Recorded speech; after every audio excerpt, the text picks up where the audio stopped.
ओम नमः सिद्धम।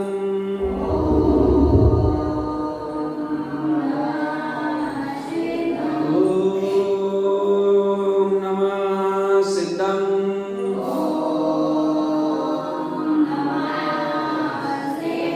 ओम नमः सिद्धम।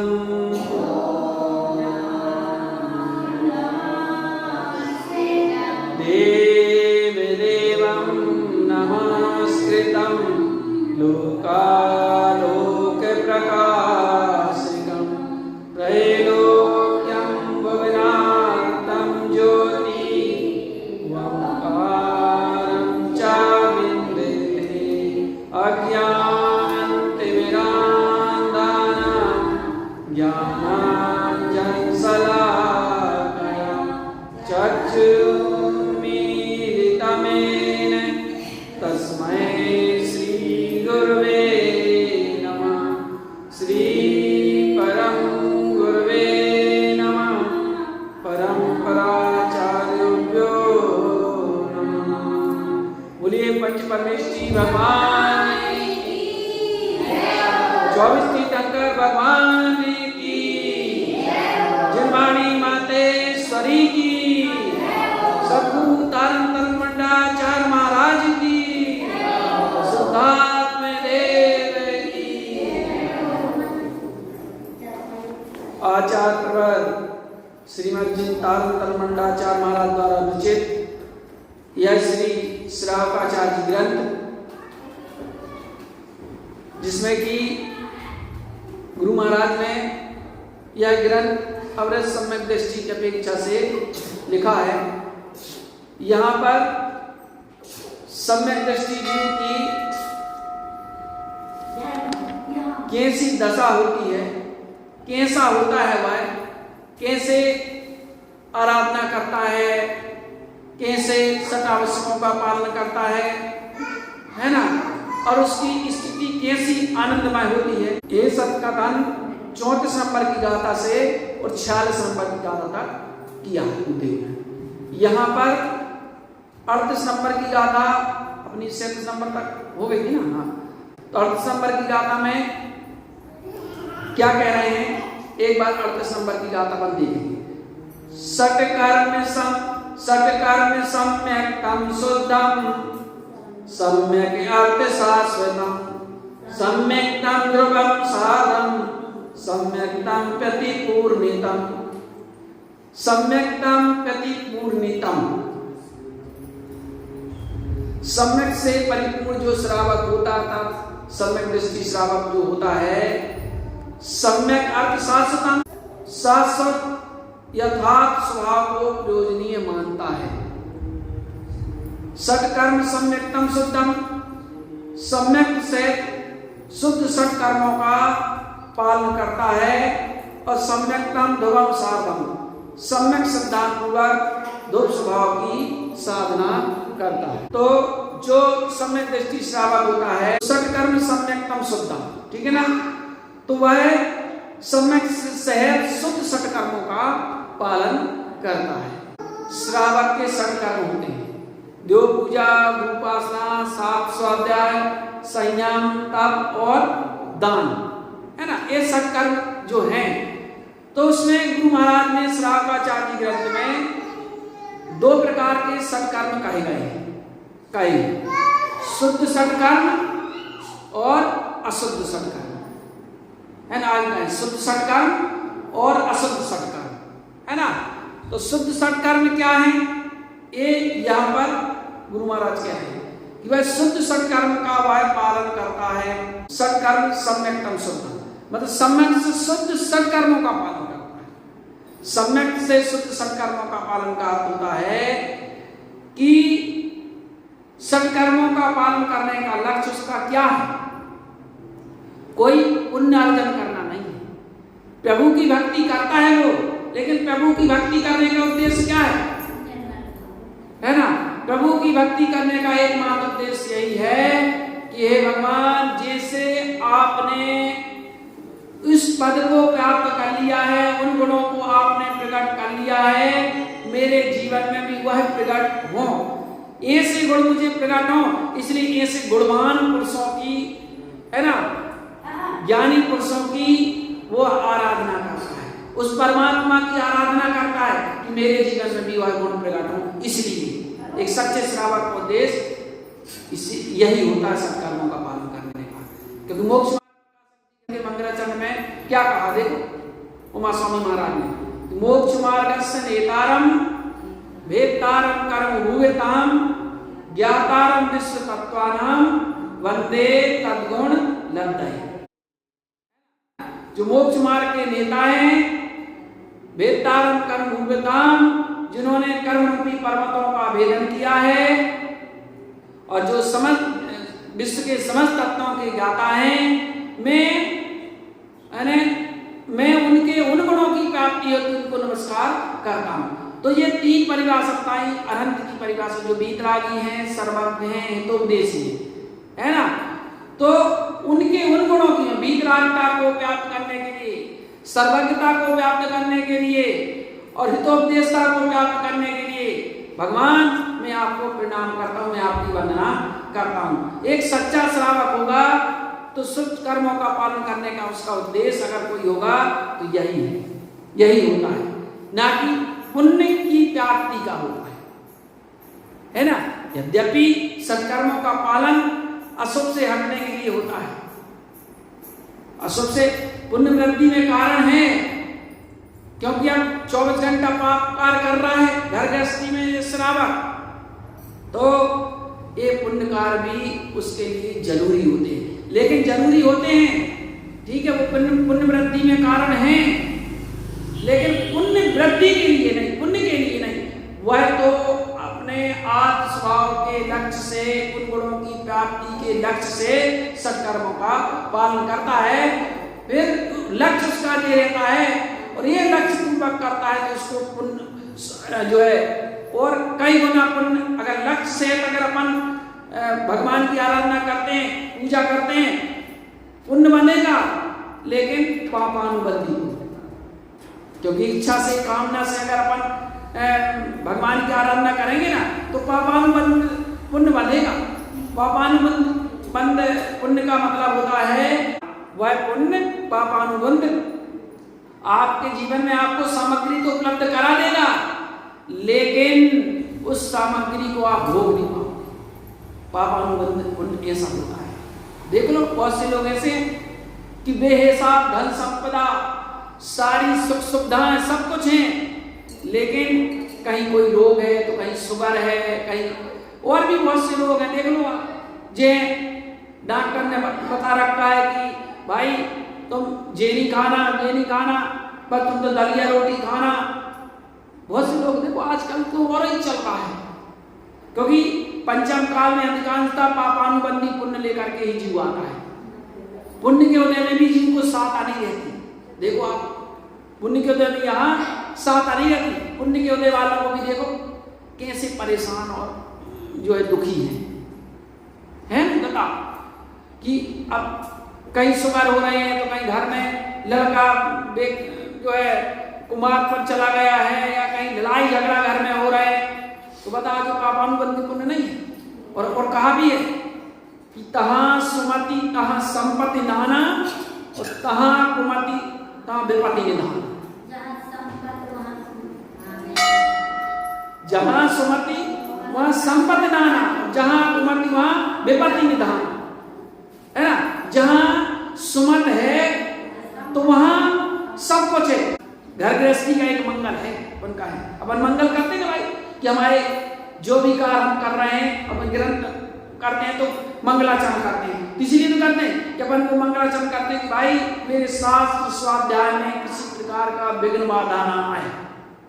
सो अपन का करते हैं, मंगल करते हैं, मंगलाचरण करते हैं, बाधा ना आए इसलिए करते हैं।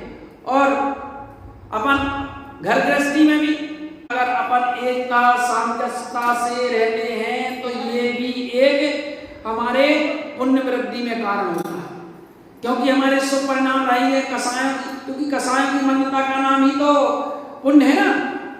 जहाँ कसायों की मंदता होती है वहाँ पुण्य का आश्रय होता है, और जहाँ कसायों की तीव्रता होती है वहाँ पाप का आश्रय होता है। फिर जितना और मिलना होता है और उतना चला जाता है। इसलिए भाई कहते हैं ना कि अगर थोड़ी बहुत की बात हो तो समता धर्म धीरज रखो, नहीं और पाप बांधोगे और जितना है उतना और चला जाएगा। एक छोड़ आदि के ब्याह में, ऐसे कहते थे ना, आदि छोड़ एक के दो है ना, आदि पाप है ना एक उपाप। यही होता है कि ऐसी थोड़ी थोड़ी सी चीजों के लिए आदमी संतोष और धीरज नहीं रख सकता, और लड़ाई झगड़ा राग देश ये करके उतनी और गवा देता है। कई देख लो आप, कई का उदाहरण अपने सामने है कि नहीं है, बताओ। इसलिए विचार नहीं है कि घर गृहस्थी में अगर हम सुख साता से समता से कि चलो थोड़ा बहुत 19-20 अगर चल रहा है हो रहा है तो एडजस्ट करना चाहिए, चलो ठीक है ना, ये बात। तो इससे क्या होता है, मंगल होता है, ये घर गृहस्थी का मंगल होता है। जो सच्चा श्रावक होता है वह जो है शुद्ध सत्कर्मों का पालन करता है, यानी आत्म स्वभाव के लक्ष्य से उन देव की, गुरु की, धर्म की, शास्त्र की आराधना करता है, तो उनके उन गुणों की प्राप्ति हेतु आराधना करता है। किसी प्रकार की सांसारिक इच्छा वांछा कामना से नहीं करता, क्योंकि वह जानता है इच्छा से, कामना से, चाहना से कुछ भी मिलने वाला नहीं है। इसलिए वो पहली बात तो मिलता ही नहीं, इच्छा कामना से मिलता नहीं है ना। तो क्या करता है, वो तो धर्म की आराधना करता है। तो धर्म की ऐसी महिमा है कि धर्म की जो आराधना करते हैं तो उनके जीवन में उस लक्ष्य की, उन गुणों की प्राप्ति तो होती ही होती है, और सेहत की में वृद्धि होती है। अरे जो धर्म की आराधना करते हैं, धर्म की प्राप्ति के लक्ष्य से धर्म की आराधना करते हैं, उनके जीवन में तो ऐसा पुण्य बनता है, ऐसा उत्कृष्ट पुण्य बनता है जैसा कैसा तीर्थंकरों जैसे। तीर्थंकर का पुण्य कितना उत्कृष्ट होता है बताओ। तीर्थंकर का पुण्य जो होता है वो जब 16 कारण भावना भाते हैं तो तीर्थंकर प्रकृति का बंध बनता है, और तीर्थंकर प्रकृति का बंध बताओ कितनी उत्कृष्ट पुण्य प्रकृति है, कितनी उत्कृष्ट पुण्य प्रकृति है कि वो पुण्य प्रकृति जब जन्म होता है तो जन्म के 6 महीने पूर्व से, अरे घर में आने के 6 महीने पूर्व से ही क्या होता है बताओ, देव भी रत्नों की बरसात करते हैं, जन्म होने में देव सेवा करते हैं। ये विचार की बात है। तो जो निस्वार्थ भाव से धर्म की आराधना करते हैं उनके जीवन में तो उत्कृष्ट पुण्य बनता ही बनता है, उत्कृष्ट पुण्य की प्राप्ति होती है, और उस लक्ष्य की भी प्राप्ति होती है। इसलिए जो सच्चा श्रावक होता है वह शुद्ध सत्कर्मों का पालन करता है। अब देखो शुद्ध सत्कर्मों में भी है ना, देव पूजा, गुरु उपासना, शास्त्र स्वाध्याय। अपन ने पंडित पूजा जी ग्रंथ पढ़ा है, देखो पंडित पूजा जी ग्रंथ में देव पूजा के लिए क्या कहा है, ओम नमः विंदते योगी सिद्धम भवति शाश्वतम पंडितो सोपि जानते देव पूजा विधीयते। जे देव पूजा कही क्या है, देव पूजा कि योगी जन जो होते हैं वो ओम नमः का वेदंती वेदन करते हैं, वो ओम नमः का वेदन करते हैं, और सिद्धम भवति शाश्वत, और शाश्वत सिद्ध पद की वो प्राप्ति कर लेते हैं। ओम नमः के वेदन से, ओमकार स्वरूप के वेदन से सिद्ध पद की प्राप्ति होती है, क्योंकि जैसा कारण होता है वैसा कार्य होता है। सिद्ध पद की प्राप्ति कर लेते हैं, लेकिन अब ये क्या कर रही है, पंडितों सो भी जानते, और जो ज्ञानी जन है, पंडित जन है, उस अनुभूति को उन्होंने जान तो लिया है, क्योंकि हमेशा योगी जन तो हमेशा ही वेदन करते हैं, लेकिन वो हमेशा संभव नहीं है घर गृहस्थी में। इसलिए वो उस अनुभूति को उन्होंने जान तो लिया, अनुभूति कर तो ली एक समय की, जान लिया उनने, तो पंडित तो सो भी जानते, जान लिया है। अब उस लक्ष्य से वो पूजा करते हैं, यही देव पूजा की विधि है। निश्चय से कहती वही ये देव पूजा की विधि है। क्या कि अपने आत्म स्वभाव की को जानना, उसकी अनुभूति करना। अनुभूति कैसे करना कि उस अनुभूति को अगर अपन ने जान भी लिया है, एक बार अनुभव कर लिया, तो उसके लक्ष्य से वो करते हैं प्रभु की आराधना, देव की आराधना, क्या उसकी देव पूजा हो जाती है।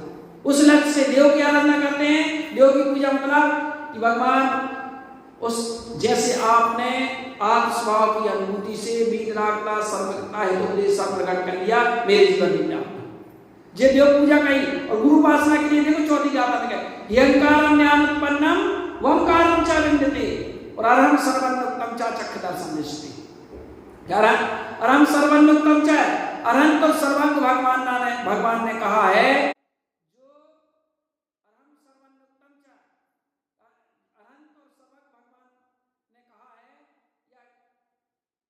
अरहम सर्वन्नोक्तम च अरहंत अरहम मतलब अरहंत सर्वज्ञ उत्तम च कहा है अरहंत और सर्वज्ञ परमात्मा ने कहा है कि अपने ओंकार च विन्दते अपने ओंकार स्वरूपी शुद्धात्म तत्व का वेदन करना अनुभव करना और अचक्ष दर्शन दृष्टि और उसको अचक्ष दर्शन मतलब द्रव्य दृष्टि पूर्वक देखना अनुभव करना है ना जे अचक्ष दर्शन दृष्टि द्रव्य दृष्टि पूर्वक अपने आप स्वभाव को देखना अनुभव करना इससे क्या होता है करे हियंकारम ज्ञान उत्पन्न आत्मा का हितकारी ज्ञान उत्पन्न हो जाता है। तत्व मंगल अपन पढ़ते हैं ना कि अपन ने गुरु उपासना कर रहे थे तो गुरु उपासना में का उद्देश्य क्या है देखो जे उद्देश्य अपन तत्व मंगल में गुरु उपासना की गाथा पढ़ो गुरु उपदेश गुप्त रुई गुप्त ज्ञान से का तारण करण समर्थ मुनि गुरु संसार कह रहे ना ये ना गुरु उपदेश और गुप्त रुई गुरु हमें उपदेश देते हैं किसका गुरु उपदेश गुप्त ज्ञान का गुरु उपदेश गुप्त ज्ञान से का और हमें उस गुप्त ज्ञान से सहकार भी करा देते हैं। तारण तरण समर्थ मुनि ऐसे गुरु कैसे होते हैं स्वयं भी तरते हैं तारण तरण और दूसरों को भी तारने का मार्ग बताते हैं तारण तरण समर्थ मुनि गुरु संसार में ऐसे गुरु स्वयं भी करते हैं तो दूसरे को तारने का मार्ग बताते हैं ऐसे गुरु को मैं प्रणाम करता हूं उनकी वंदना करता हूं।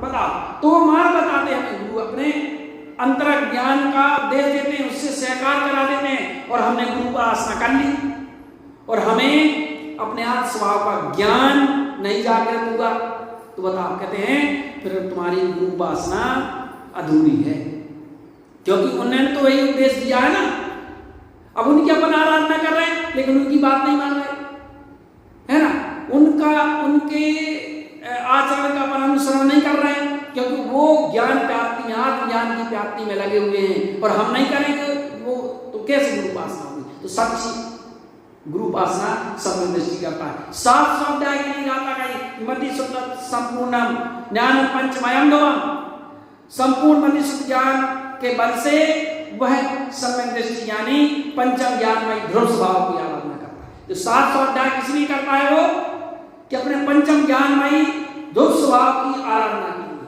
भाई शुद्ध अपन सात अध्ययन करते हैं स्वाध्याय करते हैं तो सात स्वाध्याय किस लिए करते हैं सात स्वाध्याय इसलिए करते हैं भाई देखो शास्त्रों में ग्रंथों में आत्मा के स्वरूप को बताया गया है और उस आत्म स्वभाव को प्राप्त कैसे किया जाए ये बताया गया है। तो जो आत्मा के बारे में बताया गया है आत्मा की प्राप्ति के लिए बताया गया है तो जो आत्मा की प्राप्ति के लिए बताया गया है मैं उस मार्ग पर चलूंगा तो तुम्हारा वास्तव में स्वाध्याय होगा और न पढ़ लिए तो पढ़ने पर से क्या होगा ऐसे तो तोता भी करता है सीख लिया तोता जैसे पढ़ने कि रोटी रोटी चिल्लाने से पेट भर जाएगा नहीं भरेगा कि वो तोता था ना तो पिंजड़े में बंद था तो कहता उसको उसके मालिक ने घटा दिया था कि मिट्टू पिंजड़े से बाहर नहीं निकलना बिल्ली आएगी और खा लेगी ऐसा कहता वो भी कहता था मिट्टू पिंजड़े से बाहर मत निकलना बिल्ली आएगी और तुम्हें खा लेगी जी कहता और एक दिन गलती से पिंजरा खुला रह गया बाहर निकला बिल्ली आए और उसको खा गई। तो यही बात है कि रखने से मन नहीं जो ग्रंथ में बताया जा रहा है शास्त्र में बताया जा रहा है ना जो मार्ग दिया जा रहा है उस मार्ग पर चलने से वो मार्ग की प्राप्ति होगी लक्ष्य वो होगा तब ऐसा होगा है नहीं। तो इस प्रकार हम भी जो है शास्त्र ऐसा संबंध देव की गुरु की और शास्त्र की आराधना करता है इस लक्ष्य पूर्वक हम भी सच्चे देव साधु की आराधना करें, सत्कर्मों का पालन करें, तो निश्चित रूप से हमारे जीवन में उस लक्ष्य की प्राप्ति हो। आप हम सभी के जीवन में उस लक्ष्य की प्राप्ति इसी भावना के साथ बोलिए श्री गुरु महाराज की।